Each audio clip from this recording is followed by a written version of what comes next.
নমস্কাৰ খুচিজ ক্ৰিয়েচনৰ নতুন এটা ভিডিঅ'লৈ আপোনালোক সকলোকে স্বাগতম জনাইছোঁ আৰু লগতে ৰঙালী বিহুৰ হিয়া ভৰা উলগ যাচিছোঁ। সকলোৰে আহিব লগা দিনবোৰ সুখৰ হওক, তাৰ হাঁহি আনন্দৰে যাওক তাৰে আশা কৰিছোঁ। বিহু মাৰিবলৈ যোৱা নাই, কিন্তু আমাৰ প্ৰিয় সাজযোৰ পিন্ধিবলৈ সকলোৰে মন যায়, সেইবাবে ময়ো ঘৰতে পিন্ধিছোঁ। বিহু বুলি কিনো যোগাৰ কৰিছোঁ, কেনেদৰে বিহু পালন কৰিছোঁ সেই সকলোবোৰ এই ভিডিঅ'টোত দেখুৱাবলৈ চেষ্টা কৰিম।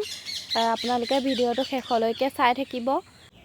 আজি হৈছে গৰু বিহু আৰু গৰু বিহুৰ বাবে এয়া গৰু চাট কাটিবলৈ লৈছোঁ। গৰু চাটত লাও, বেঙেনা, কেৰেলা, তাৰপিছতে আৰু থেকেৰা, হালধি এইদৰে গৰু চাট বনোৱা হয়, আমি সকলোৱে জানোৱেই। আৰু লগতে মাহ হালধিৰে গৰুক নোওৱা হয়। এই সকলোবোৰ যোগাৰ কৰি লৈছোঁ এতিয়া। এয়া গৰুক মাহ হালধিৰে নোৱাই গা ধুওৱা হৈছে।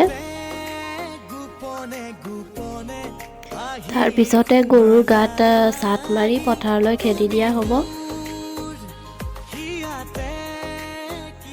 তাৰপিছত ঘৰলৈ গধূলি এই গৰু অহাৰ সময়ত জাক দিয়া হ'ব হৈছে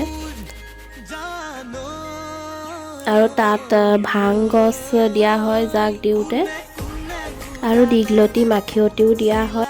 গৰু বিহুৰ দিনা 100 এবিধ শাক খোৱাৰ যি নিয়ম আছে, সেয়া আমি সকলোৱে পালন কৰিব লাগে। আৰু 100 এবিধ শাক যিহেতু সকলোতে পোৱা নাযায়, যিমানখিনি পোৱা যায় সিমানখিনি অন্ততঃ খাবলৈ আমি চেষ্টা কৰিব লাগে, আৰু এইখিনি ৰাতিলৈ খোৱা হ'ব। আৰু ৰঙালী বিহুত আমি জেতুকা ল'বই লাগিব, নহ'লে বিহুটো আধৰুৱা যেন লাগে। ময়ো লগাইছোঁ জেতুকা খুব ধুনীয়াকৈ ধৰিছে হাতত। আজি হৈছে মানুহৰ বিহু। মানুহৰ বিহুৰ দিনা পিঠা পনা, বিভিন্ন পিঠা পনা, লাড়ু, চিৰা, মুড়ি, দৈ এইদৰে খোৱা হ'ল। এইদৰে বিহুটো পালন কৰিলোঁ।